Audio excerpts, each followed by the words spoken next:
ہونے کی گارنٹی آسمان سے اترتی تھی۔ صحابی کہتا ہے یا رسول اللہ صلی اللہ علیہ وسلم،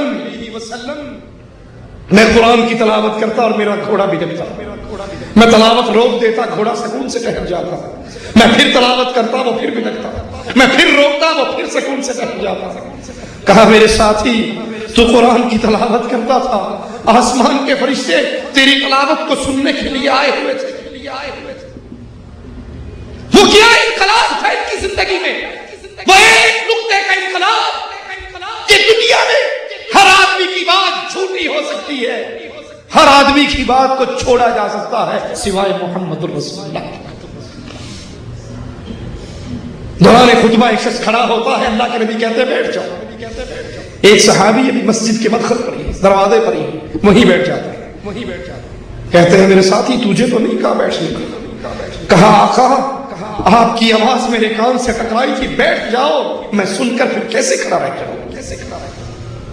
انہوں نے اپنی زندگی میں نجات کا نقطہ یہ سمجھا کہ اتباع محمد الرسول اللہ صلی اللہ علیہ وسلم وہ واحد راستہ ہے جس کے اوپر چل کر انسان اللہ کی جنت میں جا سکتا ہے۔ اس امت کی ذلت کا دوسرا بڑا سبب یہ ہے کہ یہ امت نبی کی اتباع کو چھوڑ کر ہزاروں فرقوں میں بٹ چکی ہے۔ کہیں دیوبندی ہے، کہیں بریلوی ہے، کہیں نقشبندی ہے، کہیں چشتی ہے، کہیں قادری ہے، کہیں رضوی ہے، کہیں نوری ہے، کہیں سہروردی ہے۔ جس اینٹ کو اٹھاؤ اس کے نیچے سے نیا فرقہ نکلتا ہے۔ کلمہ پڑھتے ہوئے وہ اشہد ان محمد رسول اللہ کا اعلان کرتا ہے، لیکن زندگی بناتے ہوئے، عمل کرتے ہوئے ہمارے بزرگوں نے یہ فرمایا اور ہمارے بزرگوں نے یہ فرمایا، ہمارے شیخ نے یہ فرمایا اور ہمارے حضرت نے یہ فرمایا۔ بات آپ کی بھی ٹھیک ہے، حدیث ہم نے بھی سنی ہے، لیکن جو کچھ ہمارے بزرگوں نے فرمایا آخر وہ بھی تو کہیں نہ کہیں ہوگا۔ یہ پانچواں مذہب ہے، مذہب ہوگا۔ جب ان کے پاس کوئی دلیل نہ رہے اپنی بدعملیوں کی، بد اعتقادیوں کی، تو پھر ایک دلیل شرع ہونا یہ سکھاتا ہے ہمیں نہیں پتا لیکن کہیں نہ کہیں ضرور ہوگا۔ آخر حضرت نے جو فرمایا ہے تو کہیں نہ کہیں تو ہوگا۔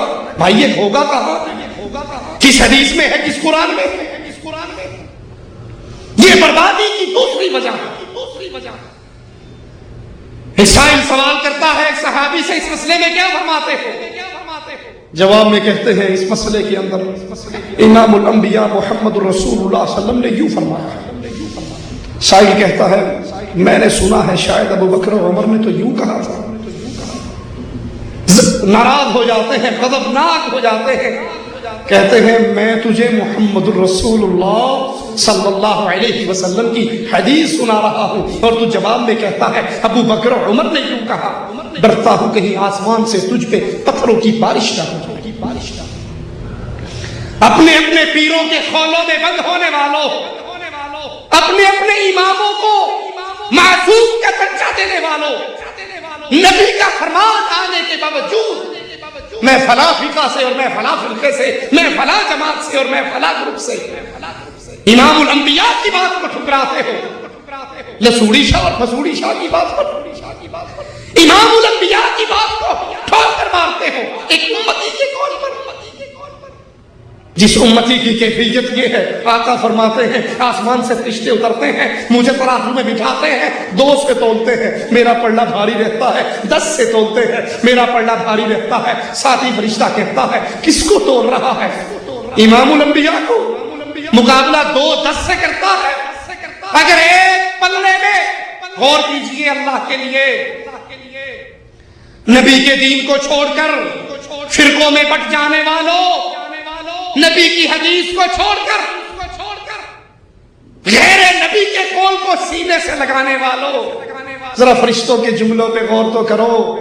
کہتے ہیں اگر ایک پلڑے میں امام الانبیاء کو بٹھاؤ اور ایک پلڑے میں پوری کائنات کو بٹھاؤ، محمد کا پلڑا سب پہ بھاری رہے گا صلی اللہ علیہ وسلم۔ یہ پوری کائنات جو ایک پلڑے میں ہے، کیا اس میں 4 امام نہیں آئے؟ کیا اس میں 12 امام نہیں آئے؟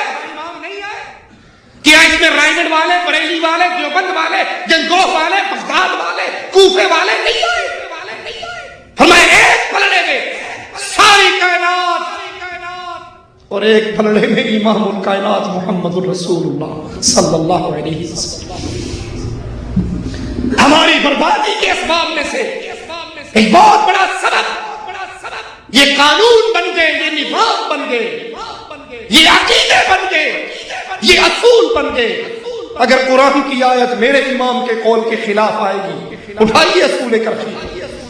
قرآن کی آیت میرے امام کے قول کے خلاف آئے گی تو اس آیت کو منسوخ جانا جائے گا۔ نبی کی حدیث میرے امام کے قول کے خلاف آئے گی، مردود جانا جائے گا۔ تعویل کرنے کی کوشش کریں گے، ہوگی تو ٹھیک، نہیں ہو گئی تو میرے امام کا قول ہی حجت رکھے۔ صحابی کیا تھا؟ میرے امام کے قول سے ٹکرا جائے،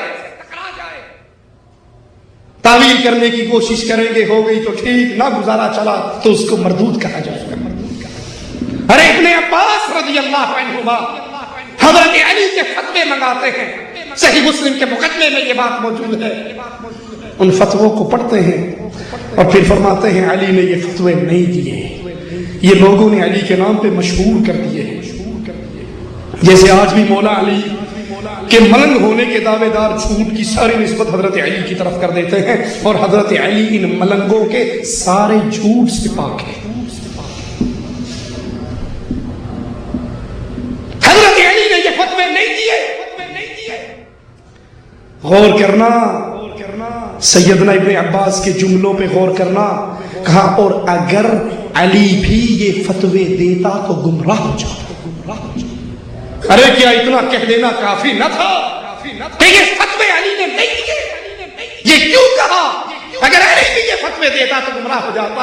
امت کی آخری افراد تک یہ بات پہنچانے کے لیے لوگوں، اگر دھرتی میں معصوم ہے تو محمد رسول اللہ صلی اللہ علیہ وسلم۔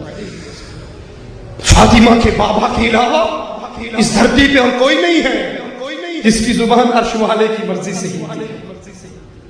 ہر بندہ اپنی ہی مرضی سے بولتا ہے۔ اس امت نے اتباع محمد رسول اللہ صلی اللہ علیہ وسلم کو ترک کیا، اور فرقوں، تنظیموں، جماعتوں، گروپوں کے اندر ایسی بڑی کہ حدیث رسول کی ویلیو بھی ہمارے دلوں سے ختم ہو گئی۔ حدیث سن کر پھر کہتے ہیں حدیث سے ٹھیک ہے پر میں اپنے مولوی کو پوچھ رہا ہوں، حدیث تو ٹھیک ہے پر میں بھی تو اپنے مولوی سے پوچھ لوں۔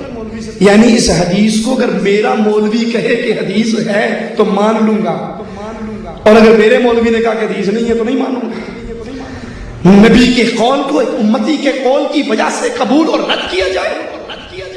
تیسری بنیادی وجہ اس امت کی ذلت کی طرف گرنے کی، اس امت نے نبیوں والے کام کو چھوڑ دیا، اور وہ کام نیکی کا حکم دینا اور برائی سے روکنا۔ نیکی کا حکم دینا اور برائی سے روکنا، اس کی جگہ پر نئے نئے جملے آ گئے۔ اللہ کے نبی صلی اللہ علیہ وسلم نے کیا فرمایا؟ اے لوگوں تمہاری مثال اس کشتی کے مسافروں کی طرح ہے جو دو منزلہ کشتی ہو، نیچے والی منزل کو پانی چاہیے، وہ اوپر جاتے ہیں، سمندر میں ڈول نکالتے ہیں اور پانی لے کر آتے ہیں۔ اوپر والے لوگوں کے ماتھے پر بل پڑنے لگے، ایک ہی صبح شام پانی لینا جاندے نے، بڑا ہی تنگ کیتا ہے۔ ان میں سے نیچے سے کہتا ہے کہ میرے پاس ایک حل ہے۔ جی کیا حل ہے؟ کہنا نہ اتلے تنگ ہو نہ اسی تنگ ہوئیے کہ اتھو ہی مورا کرنے میں ہے، اس کشتی کو توڑو، یہاں سے سوراخ کرتے ہیں، یہاں سے پانی نکالتے ہیں۔ اب اوپر والے سن رہے ہیں، نیچے ٹھوکا ٹھاکی ہو رہی ہے، سوراخ کی کوشش ہو رہی ہے۔ اگر اوپر والے ہوئے ہمارے جیسے تو کیا کریں گے؟ کیا خیال ہے کیا کریں گے؟ وہ کہتے ہیں جی ہو نا اپنی قبر جانا سے اپنی قبر جانا، کسی کے مذہب کو نہ چھیڑو، اپنے مذہب کو نہ چھوڑو، تو ٹھیکہ لے سارے اندر، اے حرام ہے، حلال ہے، اے گناہ ہے، شرک ہے، بدعت ہے، یہ کرو یہ نہ کرو، یہ کرو یہ نہ کرو، یہ ایسا نہیں کرنا شریعت میں۔ تو ٹھیکیدار ہے، اس نے اپنی قبر میں جانا، میں نے اپنی قبر میں جانا، تو ادھر اگر موری ہوگی نا دونوں ہی کو قبر جان گے۔ اگر یہ سوراخ میں کامیاب ہو گیا تو یہی قبر بنے گی دونوں کی، کوئی اور نہیں بنے گی۔ فرمایا اگر اوپر کی منزل والے نیچے آ